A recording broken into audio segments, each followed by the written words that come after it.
கருட புராணம்.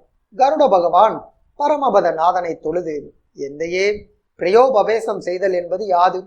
அது எந்த வகையில் சிரேஷ்டமாயிற்று? பிறந்து வளர்ந்து வாழ்ந்து வந்த வீட்டை விட்டு நீங்கி புண்ணிய கஷேத்திரத்திற்கு சென்று அங்கு மரிப்பதால் ஏற்படும் பயன் யாது? தீர்த்த யாத்திரை செய்ய புறப்பட்டு சென்ற மார்க்கத்தில் ஒருவன் மாய்ந்தான் என்றால் அவனுக்கு என்ன விளைவு உண்டாகும்? நாளெல்லாம் தீர்த்த யாத்திரை செய்பவனுக்கு பயன் என்ன? சந்நியாச ஆசிரமம் பெற்றவன் அவ்வாசிரமத்திற்குரிய ஒழுக்கத்தில் இருந்து தவறுவானாகில் அவன் எக்கதியை அடைவான். இவற்றையெல்லாம் அடியனுக்கு சவிஸ்தாரமாக சாட்சி அருள்வீராக என்று வேண்டினான். அதற்கு பரமபதநாதன் மகிழ்ந்து கூறலானார்.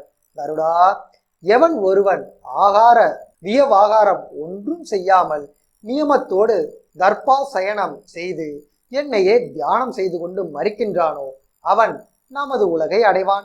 அதனாலேயே பிரயோபவேசம் என்பது ஏற்றமுடையது ஆயிற்று. ஒருவன் பிரயோபவேசம் செய்த நாட்கள் எத்தனையோ அத்தனை நாட்களுக்கும் நாள் ஒன்றுக்கு ஒரு வேள்வி செய்த பயன் அவனுக்கு கிடைக்கும். அவன் உலகியலின் உண்மையையும் வாழ்வியலின் இரகசியத்தையும் தெய்வீக இயலின் மென்மையையும் உணர்ந்து இனி உயிர் வாழ்க்கை வேண்டுவதில்லை என்று பிரயோபவேசம் செய்து நல் உலகம் அடைவான். ஒருவன் இனி வாழ்வு வேண்டியதில்லை, மரித்து விடுவோம் என்று மனம் துணிந்து அதை நல்ல முறையில் பிரயோபவேசம் செய்து மரித்து விடுவோம் என்று செயலில் இறங்கி நடுவில் எழுந்து இல்வாழ்க்கையை ஏற்க விரும்பினால் அவன் அந்தனர் மூலமாக பிராயச்சித்தங்களை செய்து கொண்டு பிறகு தர்ம மார்க்கத்தில் ஒழுகுதல் வேண்டும். சந்நியாசம் செய்து கொண்டு நியமத்துடனே இருந்து இறந்தவனுக்கு அவன் சந்நியாச ஆசிரமத்தை ஏற்ற நாள் முதல் மரித்த நாள் வரையில் உள்ள நாட்களுக்கு நாள் ஒன்றுக்கு 2 வேள்விகளின் பயன்கள் அவனை சாரும். பிணிகளினால் துன்பமடைந்தும் மரண காலம் நெருங்கி விட்டதென்றும் எண்ணி சந்நியாச ஆசிரமம் பெற்று பிறகு பிணி நீங்க பிழைத்து இல்வாழ்க்கையை ஏற்று வாழ விரும்பினாலும் இல்லற வாழ்விற்கு உடன்பட்டாலும் அவன் மகாரோகம் அடைவான். அவனை விட பாவியானவன் ஒருவனும் இல்லை. அத்தகையவனை ஒருவனும் பார்க்கலாகாது. வீடு, மனைவி, மக்கள் முதலியோரை எல்லாம் நெடுங்காலம் பிரிந்து நெடுந்தூரம் தீர்த்த யாத்திரை செய்ய வேண்டும் என்ற வைராக்கியத்துடன் யாத்திரை செய்பவனுக்கு பிரம்மாதி தேவர்கள் எல்லாம் வேண்டியவற்றை கொடுக்கிறார்கள். திவ்ய தேச யாத்திரை செய்ய உத்தேசித்து சென்று செல்லும் வழியில் விதியால் ஒருவன் மரித்தால் அவன் சொர்க்கத்தை அடைவான். சந்நியாசிகளையும் தீர்த்த யாத்திரை செய்பவர்களையும் சேத்ராடானம் செய்பவர்களையும் தேவர்கள் எல்லோருமே காப்பாற்றுகிறார்கள். குறிப்பாக விஷ்ணு கணங்களே அவர்களை ரட்சிப்பார்கள். ஒருவன் மரிக்க வேண்டும் என்றே ஒரு புண்ணிய சேத்திரத்தில் நெடுங்காலம் வசித்து சிறிது தீவினை காரணமாக வேறொரு இடத்திற்கு செல்ல நேரிட்டு அந்த இடத்தில் மரிப்பானாகில் அவன் மறுபிறவியில் காவிரி தீரத்தில் வைதீக பிராமண குலத்திலும் குடும்பத்திலும் சர்வ சாஸ்திர சம்பனனாகவும் நல்ல ஒழுக்கம் உடையவனாகவும் பாகவத ஆச்சாரிய பக்தி உடையவனாகவும் பிறந்து இறுதியில் நல்ல உலகத்தை அடைவான். இன்ன சேத்திரத்துக்கு சென்று அங்குதான் நான் மரிப்பேன் என்றும் அங்கு அவ்விடம் மறிக்காமல் மீளமாட்டேன் என்றும் ஆற்றங்கரையில் 4 வேதங்களும் அறிந்த அந்தனர் முன்பு சங்கற்பம் செய்து கொண்டு யாத்திரை சென்றவன் மீண்டும் தன் ஊருக்கும் தன் வீட்டுக்கும் வருவானேல் அவன் மகா பாவியாவான். அவனும் பிராயச்சித்தம் செய்து கொள்ள வேண்டும். மரண காலம் நெருங்கிவிட்டது என்பதை உணர்ந்த ஒருவன் விஷ்ணு சேஸ்திரங்களில் ஏதாவது ஒன்றில் மறிக்க வேண்டும் என்று நினைத்து அவன் யாத்திரை செய்ய நடக்கின்றான் என்றால் அவன் நடக்கும் அடிகளெல்லாம் அடி ஒன்றுக்கு ஒரு பசுவை தானம் செய்த பயனடைவான்.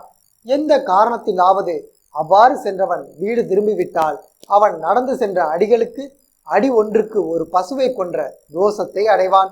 ஒருவன் தன் இல்லற வாழ்வில் செய்த பாவங்கள் அவன் திவ்ய தேசங்களில் செய்யும் பாகவத சேவையாலும் தீர்த்த பிரசாதங்களாலும் நிவர்த்தியாகிவிடும். சேத்திரங்களில் அவன் பாவம் செய்துவிட்டால் அப்பாவங்கள் எவற்றாலும் எந்த நாளிலும் நிவர்த்தியாகாது. கருடா, அந்நியருக்கு உதவி செய்வதை விட தன் தாய் தந்தையருக்கு தன்னுடன் பிறந்தவருக்கும் உடன் பிறந்தவளுக்கும் வேண்டியவற்றை கொடுப்பதே சிறப்பானது. ஒரு புத்திரன் தன் தந்தைக்கு பொருள் முதலியவற்றை கொடுத்தால் அந்த செயல் உத்தம பிராமணனுக்கு கொடுக்கும் தானத்தால் வரும் புண்ணியத்தை விட 100 பங்கு அதிகமான புண்ணியமாகும். தாய்க்கு கொடுத்தால் அந்த புண்ணிய பயன் 1000 பங்கு அதிகமாகும். சகோதரிக்கு கொடுத்தால் 1,00,000 பங்கு அதிகம் பயன் பெறுவான். சகோதரனுக்கு கொடுத்தால் புண்ணியத்தை கணக்கிடுவதற்கில்லை. ஒருவன் தான் வருந்து சம்பாதித்த பொருளை நல்ல முறையில் விநியோகிக்க வேண்டும். எவன் ஒருவன் மனிதனாக பிறந்தாலும் ஒரு நாள் இறக்கத்தான் வேண்டும் என்பதை மறந்து தன்னுடைய நிலையில்லாத உடலை மிகவும் அக்கறையாக போஷணை செய்து ஆடை ஆபரணங்களால் அதை அலங்கரித்து சம்சார சாகரத்திலேயே மூழ்கி தவிக்கின்றானோ, இத்தகைய அவனை பார்த்து இந்த ஜீவனின் அறிவு திறந்தான் என்னே, இவன் மானிட ஜென்மம் பெற்றும் இவனது கர்மத்தால் அல்லவோ இவன் நம் கையில் அகப்பட போகிறான் என்று யமன் சிரிப்பான். மங்கை ஒருத்தி பரபுருஷனை சேர்ந்து அவன் மூலம் பெற்ற குழந்தையை அவளது சொந்த கணவன் எடுத்து தன் மடியில் வைத்து கொண்டு கொஞ்சு குழாவும் போது அவளோ, இந்த குழந்தையை இவனா பெற்றான், இவன் எனக்குத்தான் கணவனை ஒழிய இந்த குழந்தைக்கு தந்தையாவானா, இவனா பெற்றான், என்னை கூடி குழாவி குழந்தையை பெற்றவன் வேறொருவன் இருக்க அதை உணராத இவனே குழந்தையை பெற்றவனைப் போலவும் தனக்குரியது போலவும் கொண்டாடுகின்றானே என்று நினைத்து தன் கணவன் குழந்தையோடு கொஞ்சு குழாவுவதைக் கண்டு தானும் மகிழ்வதைப் போல இதழ் நெளிந்து புன்னகை புரிவாளே. அத்தகைய கபட மனைவியைப் போல் பூமி தேவியானவள் அளவற்ற நிலத்தையும் கொள்ள குறையாத நிதியையும் அடைந்து கூட தான் உடுக்காமலும் உண்ணாமலும் பிறருக்கு கொடுக்காமலும் பொருளீட்டி வைக்கும் முழு மகனை பார்த்து, யாம் இவனுக்கு உரியோமோ, இதை உணராத இந்த பேதை மகன் எனது எனது என்கின்றானே என்று வாய்விட்டு சிரிப்பாள். பூமியும் மற்ற பொருள்களும் ஒருவனுக்கே உரியவை அல்ல. தமது தம்முடையது என்று பிதற்றிக் கொண்டு திரிபவர்களுக்கெல்லாம் இறுதியில் அரைஞான் கயிறும் தமக்கு சொந்தமாக எடுத்து செல்லாமல் அல்லவோ யமன் உலகு சென்று விடுகிறார்கள். நல்ல ஒழுக்கத்திலும் நல்ல நெறியிலும் ஒழுகி உயிரினங்களுக்கு உற்ற சமயத்தில் உதவி செய்து பூதானம் செய்பவனை கண்டு புவிமகள் நம்மால் உடையான் நல்லான், அவனால் நாம் சத் பிராமணன் கையில் தானமாக கொடுக்கப்பட்டோமே என்று மகிழ் அடைவாள். பூதானம் செய்தவனும் புனலில் மூழ்கியேனும் பஞ்சாக்கினி நடிகிலேனும் இருந்து தவம் செய்தவனும் வேள்விகளை செய்தவனும் யுத்தத்தில் புறங்காட்டாமல் போரிட்டு முன்னேறியவனும் இகத்திலும் பரத்திலும் இன்பம் பெறுவார்கள் என்றார் திருமால்.